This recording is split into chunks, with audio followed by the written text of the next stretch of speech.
Good morning, friends. It is mail time. This is Bill opens Amazon packages for the next project, the Fat Man.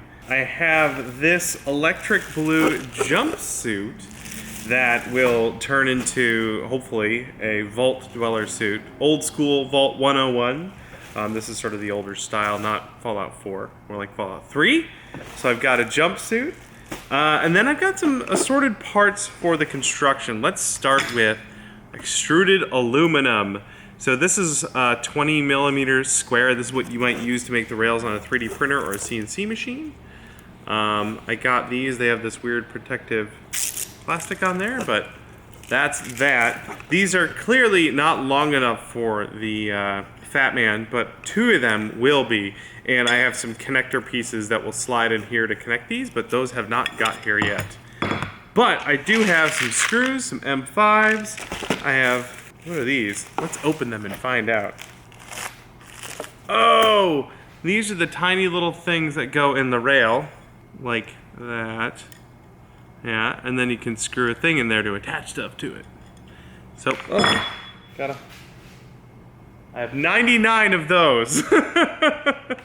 Let's be careful and put those back in the box here. These are corner brackets, I guess. Again, for attaching stuff to these. This is rubber, latex rubber? Let's see here. Yeah, so this will provide the propulsion. This is the same stuff you'd use to make a slingshot. And then I've got this stuff here. This is ultra high density, UHMD? Something like that. Anyway, it's a really slick plastic, but this is an adhesive tape. So I'm thinking the sled for my Fat Boy can rest on that as it slides, and it should help it have less friction. That's a little segment I like to call Bill Opens His Amazon Packages. Still have a couple more things to go before I can put some of this together, but that should happen in the next day or two. And we can get really rolling on this build, which is very exciting. It's time for Shop Hacks with Bill. This is the set of drill bits that I hang over by my drill press. And these, it's meant to be modular, or like this case is used for other sets of drill bits. And these things pop out by accident all the time. Of course, it doesn't want to come out now, but I'm trying to demonstrate it. I swear, these fell off by themselves when I was using this on the drill press. There we go. So I'm guessing that this clamshell gets used for many different models, and then these get put in as needed. But these seem to slide out frequently. I noticed that there's a hole on this side right here, so I can put a screw in to hold that in place, and I'll do the same thing on the other side. Seems like a pretty simple little hack.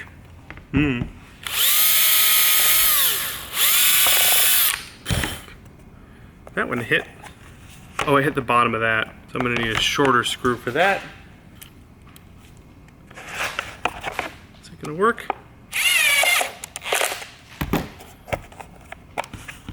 Yeah, and then this can still, I think I hit the bottom of that, but it can still get out.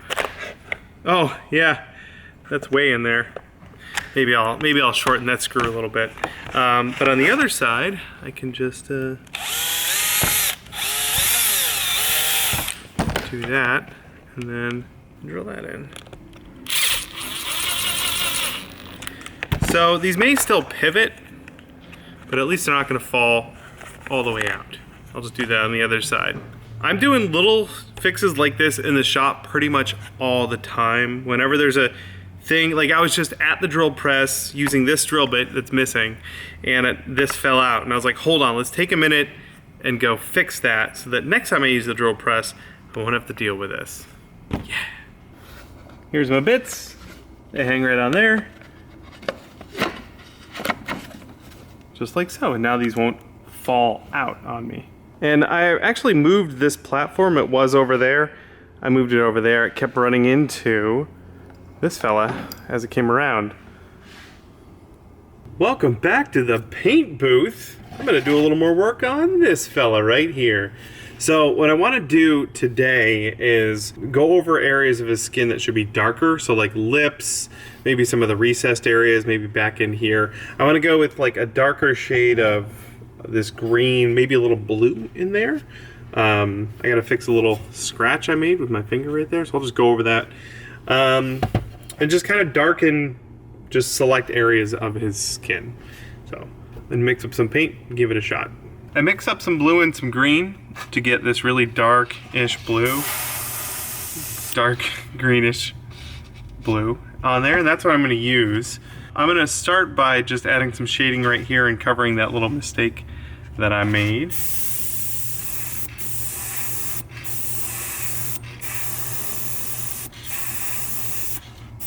And I'll do the same sort of thing kind of around these low spots on both sides, so he's symmetrical.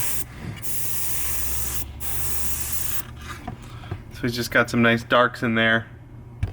I'll go up the front under his Adam's apple, which he has an Adam's apple it looks like, or whatever the alien version of an Adam's apple is. That's pretty cool. Then I'll go through the other side.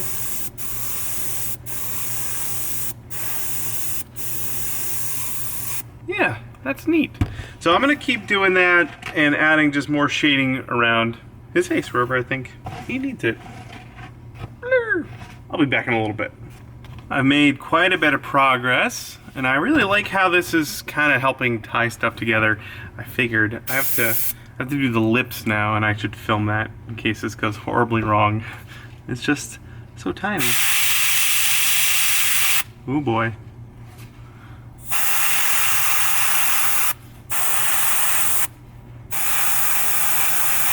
It takes so little paint. That's not too bad. So I darkened kind of all the low spots, everything around his eyes, and then I added some kind of subtle shading across the top of his head just to give it more value range up there. I guess now it's time for our neighbors to take a delivery. Now I can let this dry, and I don't think I want to add too much more to this. I think I want to paint his eyes black, clear coat the whole thing, and then do kind of a dark wash on it. I think that's all I want to do. Yeah, all right. But first I have to let this dry. Some time has passed. Our buddy's nice and dry now, and I want to paint his eyeballs. I mixed up some Tamiya paints here, some blue and red to get a little, like a purplish, dark purplish blue. But I also have these mica powders.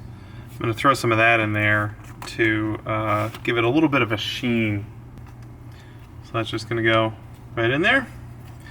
I'll mix it up. Oh, that's cool. That's really cool. So I'm basically like kind of making my own metallic paint here. Only I have a lot more control over the color and how much metallic powder went in there. I don't know how well it's coming through on camera, but that looks really nice. I think I actually want it to be a little bit darker. So I'm going to throw maybe a little more of that red in there. The red, it's actually a clear red.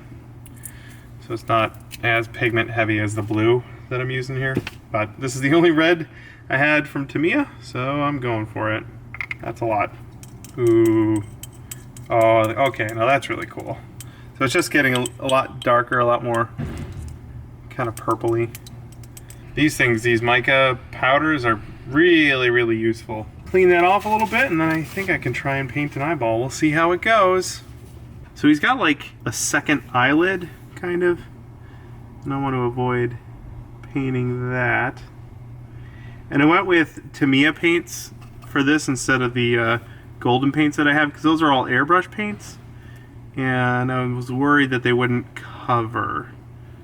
I will need probably 2 good layers of the Tamiya on there, but that's a lot better than the airbrush paints are going to do.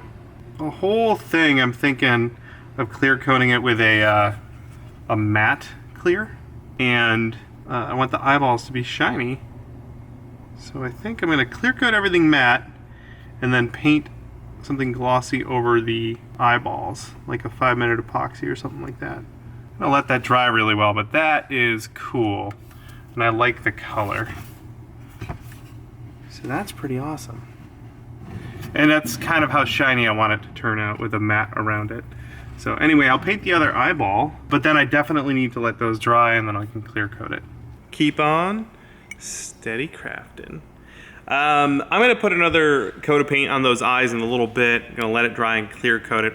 I'll do that later. Next week, I think I'll do that. Hopefully, I'll be able to do the wash over it, and that should finish the whole thing. Excited to finally get that one done. Other than that, we have made some progress on the Fat Man here, mostly getting supplies, testing some stuff, doing some 3D modeling. We should have an update on that one by the end of this week for our extra credit members, so look forward to that sometime soon. Other than that, I have been writing. I've been writing Foamsmith 3. I've been writing a lot. It's been kind of cool to not have to put out a video next week. We changed our schedule up. Actually, we changed it last week. So anyway, for the last week and a half or so, I haven't had the looming deadline of a next weekly video to produce. So I've been getting a lot of hours in writing. We've also had a lot of time to research materials and how we're going to build this next project that will be out for the next video on YouTube. So it's been kind of cool to just have some breathing room to spend time not only doing things I couldn't make time for before, like writing a book, but also taking the time to plan projects, plan the video around it. Yesterday, Brittany and I just sat down for like an hour or hour and a half and just talked about the upcoming video, what it is we want to accomplish with that video, how we're going to do that, what all of these sort of story beats are going to be for the build. And it was interesting. We just talked about the video. I wrote down I have an outline for it so that we can keep everything in order. But other than that, we really just had a conversation about what it was we want to accomplish with that video.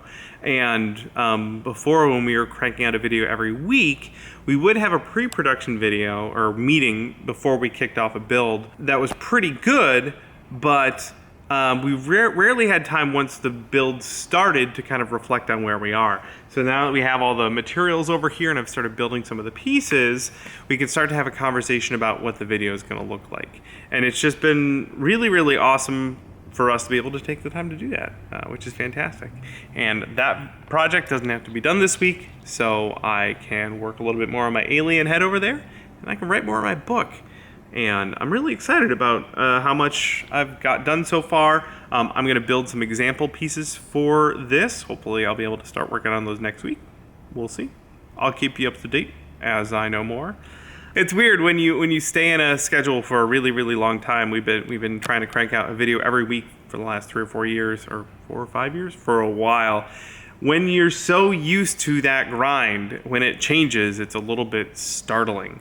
In a good way, though, because we've been able to poke a lot of other languishing projects and lots of other stuff behind the scenes that we've been, business type stuff and emails and all that stuff. We've been able to start poking at those things and making some progress on some things that have been languishing for a while. So anyway, we had our video go up yesterday talking about our new schedule. Everyone seemed to understand what it was we were trying to do, and we thank everyone for their kind words and support and encouragement, mostly, because sometimes I forget that I need encouragement too. Thank you so much for hanging out with me in the shop this week. I hope you enjoyed a look at some of the little things that we're getting done around here, and looking forward to seeing you again a little later. So thanks for the support as always. You guys are awesome. We'll catch you in the next one.